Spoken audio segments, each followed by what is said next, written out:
네, 문재인 전 대통령의 입장문 발표 이후 그리고 또 서훈 전 국가안보실장의 구속 이후 검찰의 수사를 놓고 민주당과 또 현 검찰의 기싸움이 치열합니다. 그 가운데 한동훈 장관이 뛰어들었습니다. 한동훈 장관이 뭐라고 얘기를 했는지 직접 들어보겠습니다. 헌법과 법률을 초월하는 의미의 통치행위라는 건 민주국가에 존재하지 않죠. 검찰에서 투명하고 공정하게 수사할 거라고 생각합니다. 제 기억으로는 문 전 대통령께서 대북송금 특검 당시 민정수석이셨는데요. 그때 김대중 전 대통령께서 관여한 것이 드러난다면 유감스럽지만 책임을 지셔야 한다. 이런 말씀도 하셨던 걸로 좀 기억하는데요. 지난 2003년 문재인 전 대통령이 노무현 정부에서 민정수석을 할 때 전 정부였던 김대중 정부와 관련된 대북송금 특검과 관련해서 김대중 전 대통령에 대해서 헌법과 법률을 초월한 의미의 통치행위라는 건 민주주의에 존재하지 않는다. 한 장관이 이렇게 얘기했는데 당시에 문재인 대통령이 뭐라고 얘기를 했냐면 유감스럽게도 대북 송금 과정에서 잘못된 행위나 거래에 관여한 것으로 드러난다면 그에 대한 책임은 져야죠. 누가? 김대중 전 대통령이라는 말이 가로로 들어가 있습니다. 그렇죠? 네.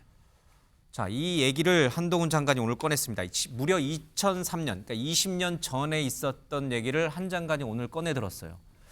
저는 이 말을 저도 저 당시에 기자여서 잘 아는데 저 말이 잘 생각은 안 났는데 한동훈 장관 역시 소년급제할 정도로 머리가 좋은 것 같습니다. 기억력이 대단합니다. 20년 전 얘기를 꺼내 들어서 오늘 기자들에게 털어놨습니다. 이건 의도적인 발언이에요? 아니면 정말 순간적으로 그 2003년에 있었던 얘기가 떠올라서 얘기한 겁니다. 그러니까 최근에 저는 이제 먼저 결론부터 말씀드리면은 저는 준비한 발언이죠. 왜냐하면 지금 최근에 찾아가지고 준비한 그렇죠. 발언이에요. 저는 그렇게 봅니다. 왜냐하면 최근에 문재인 전 대통령께서 이제 그 입장 표명을 윤건현 의원을 통해 대독했고 그다음에 또 SNS 글을 통해서 하시면서 서해 피격 사건에 대해서 전 명확히 대통령으로서 저는 자신의 의사를 드러내면서 참전을 했다고 생각을 합니다.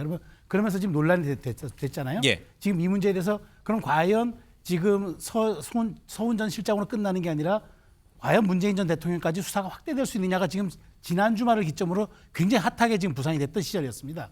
그러면은 만일 지금 그렇다면 지금의 논란은 문재인 전 대통령까지 나중에 이 의사결정 과정에서 뭐 허위 보고든 뭐든 간에 어떤 식으로도 관여한 바 있다면 수사의 칼끝이 갈 수가 있느냐가 지금의 정치권의 최대 화두라면은 저는 당연히 한동훈 법무장관이 저런 정도의 자료 정도는 본인이 찾아냈을 거라고 저는 생각을 했고 그다음에 이 부분은 또 공개된 발언이었기 때문에 굳이 찾는 것도 어렵지 않았을 거라 생각이 듭니다. 그러면서 한동훈 장관은 정확하게 얘기를 한 거죠. 과연 이 서해 공무원 피격 사건에 있어가지고의 어떤 그 정보의 삭제라든가 여기에 지시, 관여 이런 것들에 대해서 명쾌하게 드러날 경우 만일 문재인 전 대통령까지 갈 수 있다면은 갈 수도 있다는 말을 저는 우회적으로 시사한 거라고 봐요. 그래서 이제 이 문제가 지금 뜨겁게 달아서 여기 주제도 다루는 것 같은데 저는 뭐 한동훈 법무장관이 일국의 법무장관으로서는 원론적인 입장을 얘기했다고 생각합니다. 법과 아무리 대통령이라 통치행위를 하더라도 법과 어떤 우리 헌법 정신에 위배된 게 있다고 그러면 당연히 그걸 책임을 물어야 되겠죠. 근데 지금 이제 대통령께서 지금 최근에 그 대통령의 발언 이제 윤건영 의원이 얘기하고 또 추가적으로 좀 화가 나 계신 것 같아 등등 이런 말씀을 전하면서 지금 이 문제가 조금 정치권에 좀 화두로 좀 확전하는 그런 양상에서 지금 한동훈 장관이 저는 명쾌한 자신의 입장을 드러내면서 이 부분에 대한 자신의 이제 법무장관으로서의 소신을 드러냈다. 저는 이 발언에 그렇게 의미를 좀 부여하고 싶습니다. 헌법과 법률을 초월한 의미의 통치 행위라는 것은 민주국가에 존재하지 않는다. 이 발언은 현재 검찰 수사, 문재인 전 대통령에 대해서도 수사를 하라고 하는 일종의 수사 지휘인 것인가 아니면 원칙론적인 얘기인가. 자, 정치권은 오늘 이 얘기 때문에 시끄러웠습니다. 여야 얘기 들어보겠습니다. 법을 초월하는 통치 행위는 없다. 이렇게 말을 하지 않았습니까? 그럼 이게 법이 아닌 정치가 훨씬 더 많습니다. 그 양반 정치 공부 다시 해야 돼요. 사법 시험만 봤지 정치 공부를 안 한 겁니다. 화가 많이 나 계시던가요? 네, 뭐 제가 볼 때는 그런 것 같습니다. 아, 그래요? 네. 그래요? 어떤 점에서요? 그러니까 하나무인이죠. 법무부 장관이 수사 지휘는 절대 안 하겠다라고 매 시기가 될 때마다 한동훈 장관을 이야기했는데 어제는 사실상 언론에 내놓고 수사 지휘를 한 거라고 저는 봐야 됩니다. 만약에 그 검찰이 조사 시도를 한다면 문재인 전 대통령 어떻게 대응을 할 거라고 전망을 하십니까? 거부해야 됩니다. 뭐 전직 대통령에 대해서 조자룡이 헝칼 쓰듯 검찰권을 남용해서는 안 됩니다. 지금 현재도 한동훈 장관 얘기하는 거 보세요. 칼날은 문재인을 향하고 있는 거예요. 자, 어떻게 보셨습니까? 한동훈 뭐 장관의 발언. 제가 아침부터 계속 이야기를 하고 있습니다만 장관으로서 해서는 절대 안 되는 선을 완전히 넘은 발언입니다. 그리고 예. 이것은 검찰에 대해서 포괄적으로 수사 지휘를 한 것이다 이렇게 저는 주장을 예. 했고요. 문재인 대통령이 윤건영 의원의 말에 의하면 화가 많이 나는 것처럼 당연히 화가 나죠. 문재인 대통령은 법률가이고 성격이 정말로 치밀한 그런 분인데 예. 보셔보면 그렇게 해서 그 당시에 제한적으로 취득했던 첩보를 가지고 추정해서 결론을 내릴 수밖에 없는 그런 상황 속에서 아주 치밀하게 여러 가지를 따져보고 최선의 어떤 그 당시에서의 결론을 예. 냈을 겁니다. 그런데 그런 것에 대해서 장관이 저렇게 이야기하고 하는 것에 대해서 아마 서훈 실장에 대한 구속영장을 청구하는 예. 그 선을 넘는 것을 보고 아마 화가 많이 났을 뿐 아니라 문재인 대통령으로서는 모욕적이라고 느낄 겁니다. 예. 그리고 한동훈 장관의 오늘 발언은 철저하게 아까 소년 천재 급제 말씀하셨는데 그게 아니라 오늘 검색의 모든 것을 올인해서 작심한 발언을 찾아낸 것이고요. 그래서 이것은 한동훈 장관이 도를 너무도 많이 넘었다라고 하는 것인데 그러나 한동훈 장관이 분명하게 해야 돼요. 지금 우리 그래픽으로 나왔습니다만 문재인 대통령은 그 당시 민정수석 때 그런 말씀만 예를 들어 위법성이 있다면 예를 들어서 대통령이라고 해도 그건 원론적 발언이죠. 그러나 그 뒤에 국민이 납득할 만큼의 그런 어떤 혐의 없이 예. 전직 대통령 조사하는 것은 안 된다라는 말씀을 붙였잖아요. 근데 한동훈 장관은 저런 이야기를 하지 않은 채 그 앞에 한 얘기 자기가 하고 싶은 이야기만 딱 따서 그렇게 해서 본인이 작심하고 발언을 하고 저것이 검찰의 어떤 가이드라인이 될 예. 것처럼 이렇게 이야기를 했단 말이에요. 국무위원으로서 장관으로서 절대 해서는 안 된 일을 한 것입니다. 어제 전당대회 당대표 차출설에 대해서 분명히 선을 긋고 총선 출마에 대해서도 선을 그었던 한동훈 장관. 그러나 저런 얘기를 꺼낼 때마다 여권 지지자들은 굉장히 한동훈 장관에 대한 환호를 보낸단 말이에요.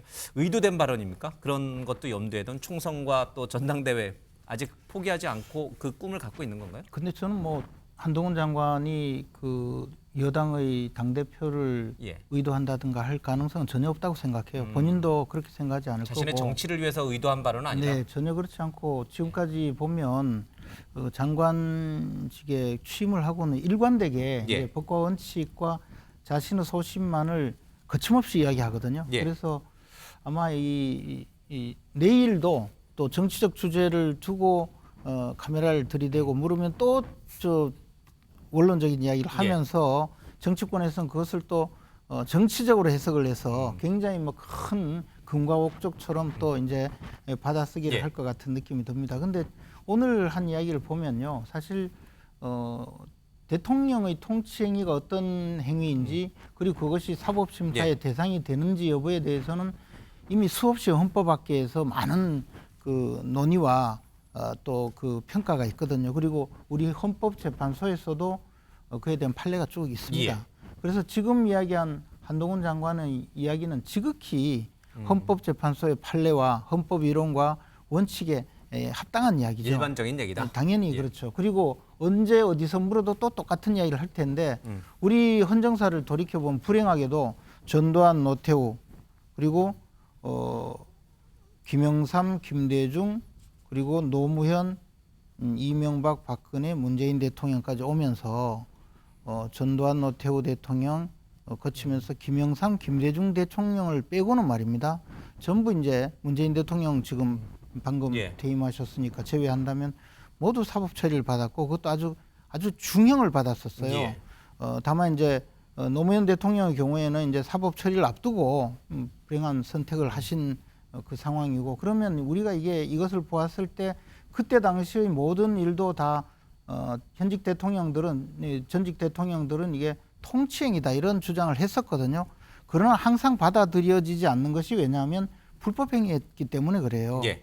그런데 지금 그것은 문재인 대통령에게도 똑같이 적용될 수밖에 없는 상황이거든요. 예. 그러면 지금 상황에서 문재인 대통령의 주장은 자세히 보면 나는 그때 월북인지 아닌지를 예. 합당하게 판단했다. 그리고 그것은 정책 판단이다. 이런 주장인데 사법 처리 대상이 된 것은 그것을 이야기하는 것이 아니고 예.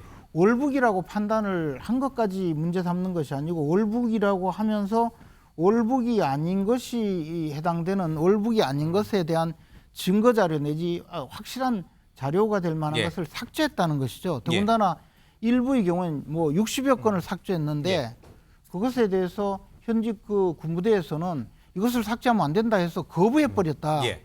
그래서 아직 근거가 남아 있다는 것 아니겠습니까? 이런 문제 제기를 하고 있고 그러면 문재인 대통령이 그 삭제하는 명령에 가담을 했다면 처벌 대상이다. 그렇게 이야기한 거거든요.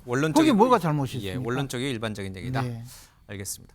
그런데 지금 김재원 대통령도- 의원님께서 이제 삭제라고 지금 말씀을 하시고 그러나 문재인 대통령이나 저희들이 반론은 뭐냐면 그냥 삭제하지 않았다는 주장이에요. 아니 그러니까 이런 거죠. 그게 무슨 통칭입니까? 모든 그 첩보들이 막 모이고 있는 상황에서요. 예를 들어서 그것을 가지고 이미 한 300명 이상이 다 공유하고 있었고 그런데 거기서 삭제 지시를 한다는 건 불가능하다는 것이죠. 그리고 자료라고 하는 것은 초기에 뭐가 오면 정리를 할 필요가 있죠. 그리고 거기서 서훈 국가안보실장이 보안 유지를 이야기를 했다는 것인데 그것은 전파의 그 범위에 대한 이야기를 한 것이잖아요. 당연히 그건 예. 정확한 업무입니다. 그리고 삭제를 했다고 하지만 이것은 지금 윤석열 정부의 국방부 장관이 이야기를 했잖아요. 그것은 원본 자료가 정확하게 남아 있고 열람도 가능하다. 그런데 그것이 어떻게 삭제입니까? 알겠습니다. 이 부분은 이제 지금 재판이 진행되니까요. 서욱 전 장관 또 이 서훈 전 국가안보 실장에 대한 재판이 되니까 재판부에서 좀 판단을 받아보면 될 것 같습니다. 알겠습니다. 다만 과거 사법 처리됐던 전직 대통령 얘기 가운데 노무현 전 대통령은 이제 수사가 종결된 상황에서 서거하실 때 그러니까 뭐 불법이다 아니다 이거는 저희가 여기서 확정하기는 어렵습니다. 그렇죠?